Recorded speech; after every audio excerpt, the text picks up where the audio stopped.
হাজার বছর ধরে আমরা সংগ্রাম করেছি, কিন্তু কখনো দিল্লির সেই তাকতের বিরুদ্ধে, নাদের শাহের বিরুদ্ধে, মুঘলদের বিরুদ্ধে, সুলতানদের বিরুদ্ধে, এমনকি যে আমাদের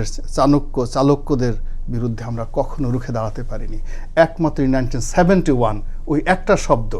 এবারে সংগ্রাম, স্বাধীনতার সংগ্রাম, সেই সংগ্রাম সমস্ত বাংলাকে যেভাবে ঐক্যবদ্ধ করেছিল।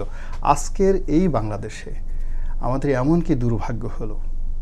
আমাদের আমল এত খারাপ হয়ে গেল যে আল্লাহর গজব এমনভাবে নাজিল হয়ে গেল যে পুরো একটা মুক্তিযুদ্ধের ইতিহাস নিয়ে 1971 সনের ইতিহাস নিয়ে এত বছর পর আজকের এই টেলিভিশন টকশো থেকে কথা বলতে হচ্ছে। বিশ্বাস করেন, এর চাইতে এখন যারা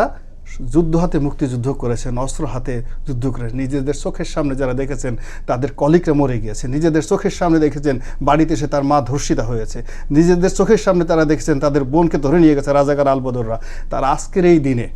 অপশন দেন গলায় দড়ি দিয়ে মরবে, অপশন দেন ফায়ারিং স্কোয়াডে গিয়ে মরবে, এগুলো শোনার চাইতে যা কিছু হচ্ছে এই বাংলায়।